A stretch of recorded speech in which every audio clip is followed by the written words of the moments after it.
grande forme, ravi de passer ce début de journée avec vous. J'espère que vous allez bien en ce mardi matin et on est très heureux de recevoir Carla Poquin qui est avec nous ce matin. Salut Carla. Salut, je suis hyper heureuse d'être là aussi. Eh ben ça nous fait très plaisir. Bienvenue sur Move. Valentin est aussi à mes côtés. Salut Valentin. Ouais, coucou Virginie, coucou Carla. Alors ce matin, on va parler d'une jeune créatrice de contenu, mais aussi donc désormais d'une actrice qui commence à enchaîner les gros projets. Exactement, Carla Poquin. Alors si vous êtes cinéphile et que vous ne la connaissez pas encore, vous inquiétez pas, ça va venir. Carla, tu t'es fait remarquer sur les réseaux à l'origine sous ton blast Poxy. Depuis 2020, tu as fédéré plus d'1,5 million d'abonnés sur TikTok, près de 250 000 sur Instagram, avec des vidéos drôles où tu te mets en scène sans prise de tête avec beaucoup d'autodérision. Mais tu n'as jamais perdu ton rêve d'actrice et aujourd'hui, on commence à devoir apparaître de plus en plus sur grand écran. Tu as joué dans une série M6 qui s'appelait Commissariat Central, tu as aussi fait une apparition dans la série France Télévisions Scam et tout récemment, tu as donné la réplique à Michael Youn et Jean-Claude Van Damme dans Le Jardinier. Mais aujourd'hui, tu viens nous parler de la série Dear You qui sortira le 7 février sur Prime Video, une série dans laquelle tu occupes le premier rôle.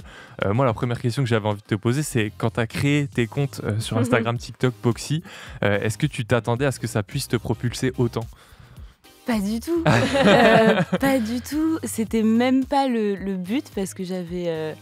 Je comptais plus vraiment être comédienne quand je me suis lancée sur TikTok. C'était même pas pour en faire un métier, c'était juste pour rigoler, déconner. Ouais, c'est mon ancien patron quand j'étais vendeuse de trottinettes qui m'a dit mais Carla, arrête de vendre des trottinettes, t'es nulle. Il m'a dit mets tes vidéos sur... Sympa mais bon, remarque tu peux lui dire merci. Hein. Oui mais Vincent, merci beaucoup. Eh ben on va en parler en tout cas puisque maintenant la série Dear You arrive donc cette semaine le 7 février. Ce sera sur Prime Video. Carla, on te retrouve très prochainement dans la série qui s'appelle Dear You. C'est une nouvelle série adaptée du best-seller d'Emily Blaine du même nom. Donc c'est une comédie romantique qui va sortir le 7 février. Ce sera sur Prime Video. On va en parler dans un court instant, mais avant ça, alors on a commencé un petit peu la discussion parce que tu nous racontais comment tu avais commencé les réseaux sociaux. Toi, tu faisais vraiment ça à plein temps avant de te lancer dans une carrière d'actrice finalement. Oui, c'est ça. Dès que j'ai commencé à me mettre sur TikTok, Instagram, j'ai fait ça à plein temps. Ça fait 5 ans à peu près.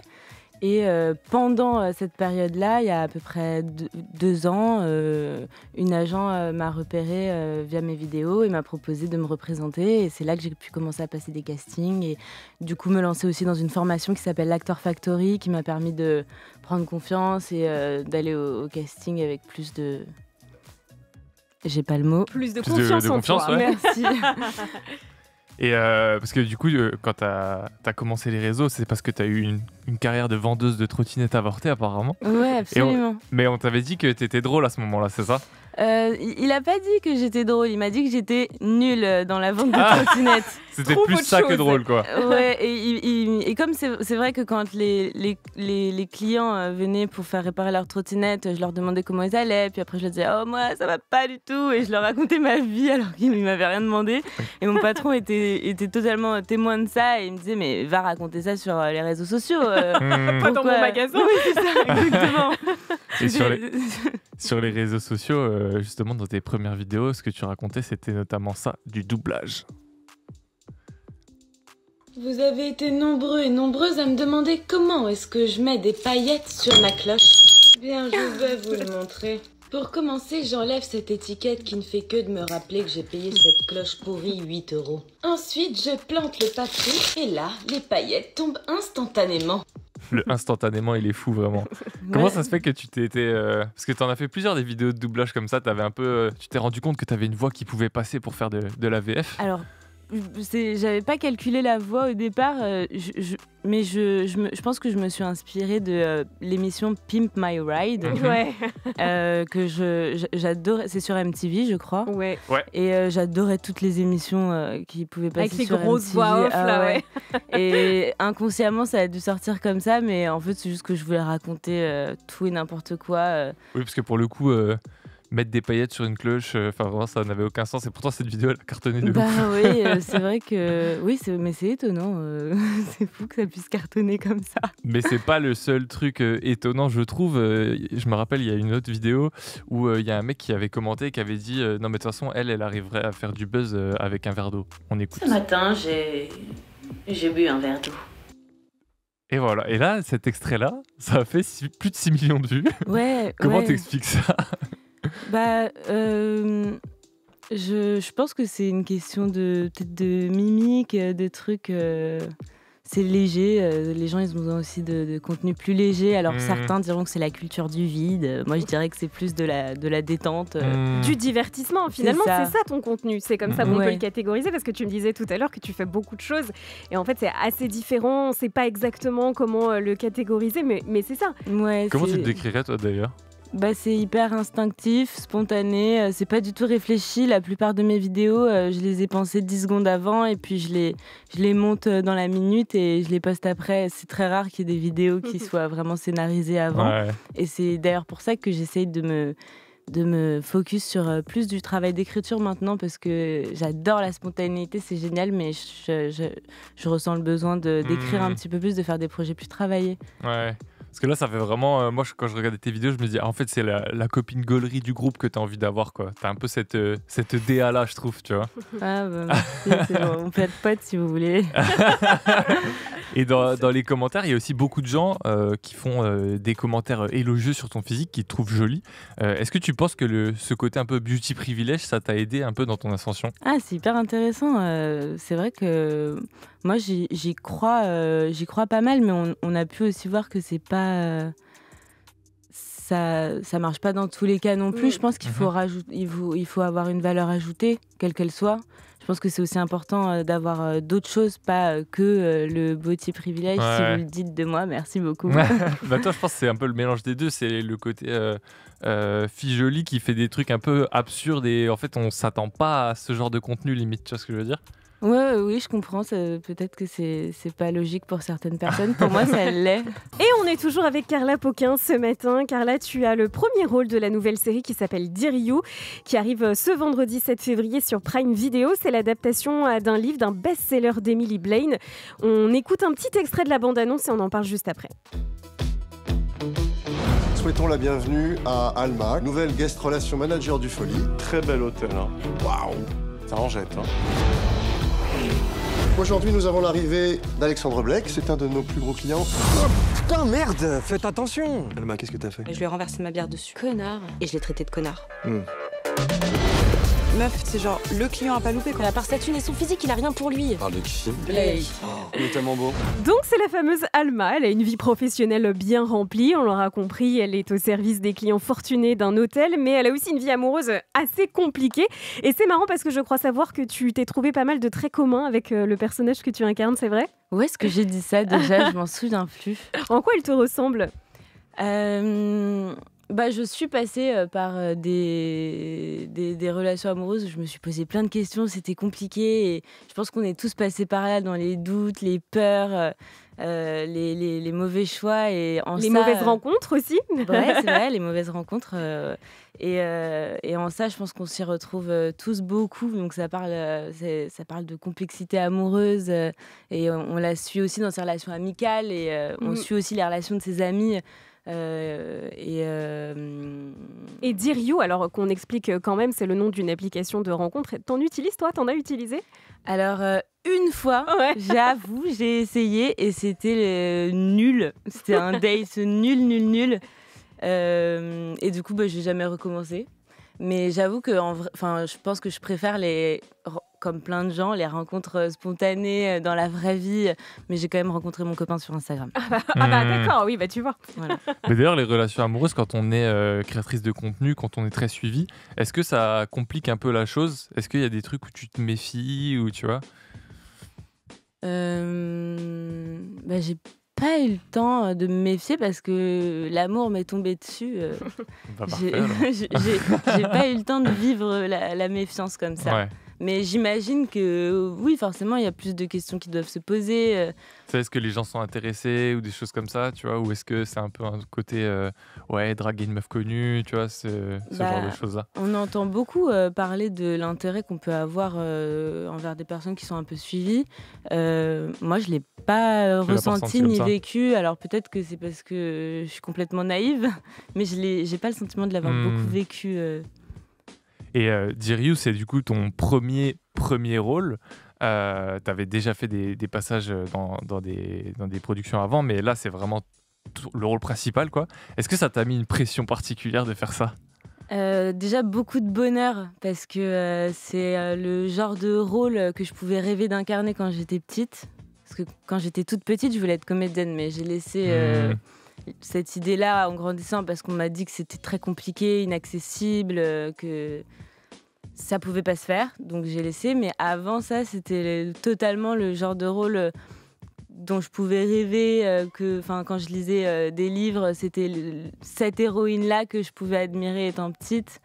Donc, quand on te l'a proposé, t'as pas hésité, quoi. T'étais là, genre, jamais. C'est déjà, parfait, c'est un premier rôle et je commence à passer. Enfin, c'est encore frais ce métier de comédienne et puis surtout, ça faisait rêver. Ça.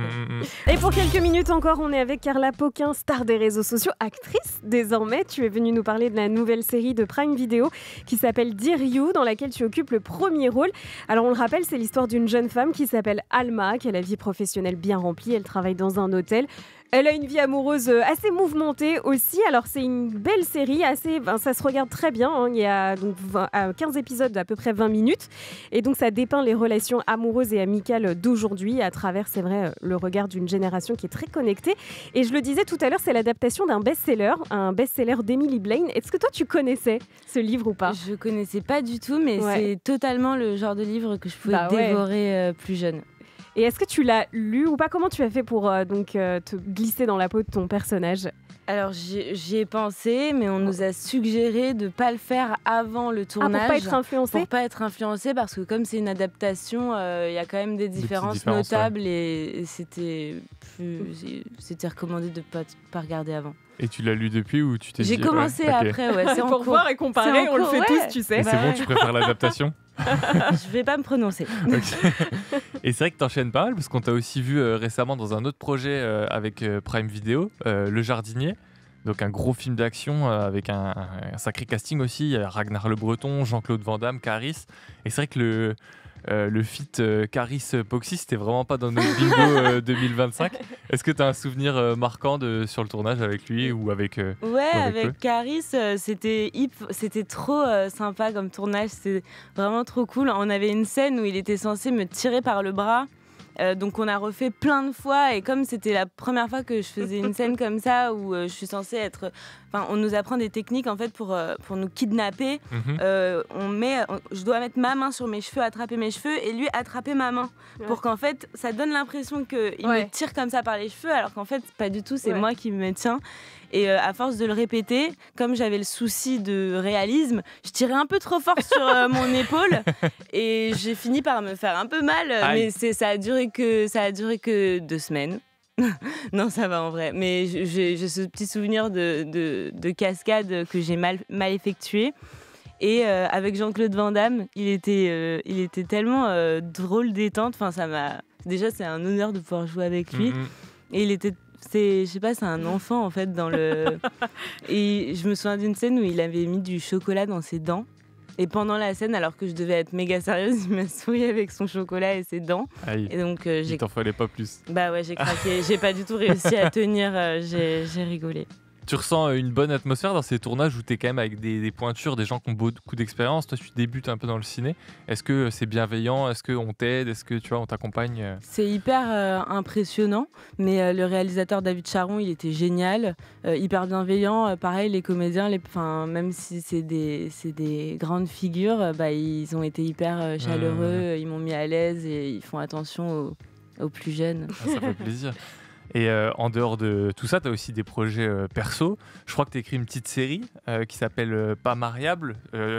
Tu veux rester un peu secrète là-dessus parce que c'est encore en cours, mais comment ça se passe, l'écriture, développer un projet perso c'est long, c'est nouveau aussi pour moi. J'ai déjà réalisé un petit court-métrage qui s'appelle Swipe, il y a un peu plus d'1 an, c'était sur l'addiction aux réseaux sociaux. Et là, ce nouveau projet, du coup, en mini-série, ça va être des épisodes d'1 minute 30 à peu près. Pour l'instant, il y a 8 épisodes et ça sera à poster sur mon TikTok et mon Instagram. Et c'est en écriture depuis un petit moment déjà. On a eu l'aide à l'écriture du CNC Et c'est un processus qui est hyper long et nourrissant parce que j'ai appris, même dans l'écriture, avec une dame qui s'appelle... je sais pas si... Non, je vais pas dire son nom, la pauvre, si elle a peut-être pas envie. Bon, avec quelqu'un qui travaillait chez les programmes... qui travaillait pour les programmes fiction de Canal+. Et elle nous a vraiment appris à structurer notre récit, à avoir un fil rouge, alors que moi, ça partait un peu dans tous les sens. Donc ça, c'est hyper intéressant. C'est un long processus, mais c'est génial, quoi. Enfin, j'ai hâte de sortir cette mini-série. Et ça te donne envie de poursuivre dans cette voie aussi, de pas être juste actrice, entre guillemets, mais aussi d'écrire et donner vie à tes idées Ouais, pour l'instant, j'ai envie de tester plein de trucs. C'est sûr que l'écriture, je trouve, je sais pas, ça va presque... C'est différent, mais ça va presque avec. J'ai encore plus hâte de jouer un perso que je suis en train d'écrire avec Cyriaque, la bergère. J'arrive jamais à dire son nom de famille. Il m'a dit « Ah si, la bergère !» C'est bon. On pouvait pas t'aider là, tu vois. Non, c'est bon, je l'ai. Mais c'est parce que je me trompe tout le temps à chaque fois. Et là, je suis fière de pouvoir le dire en direct. Cyriaque, la bergère. Okay, ça va. Avec qui j'écris Pas mariable. C'est une super association. Et avec tous ces projets de ciné, t'arrives quand même à passer un peu de temps pour t'occuper de tes réseaux aussi, ou ça devient difficile? C'est un peu plus compliqué maintenant, mais vu que mes contenus sont très spontanés, en vrai, dès que j'ai un petit moment, je poste un truc, je me prends pas trop la tête. Si j'ai pas envie de poster, je poste pas. Et puis surtout, je garde beaucoup de temps pour m'occuper de mon chat Lilo, parce que c'est pour moi la priorité. La priorité de la vie. C'est ton enfant. Ouais. On connaît. Merci Carla d'être passée nous voir. Je rappelle Poxy. que on te retrouve dans la série Dear You sur Prime Video, une comédie romantique qui arrive donc sur la plateforme. Ce sera ce vendredi 7 février. Merci à toi et à bientôt. Merci.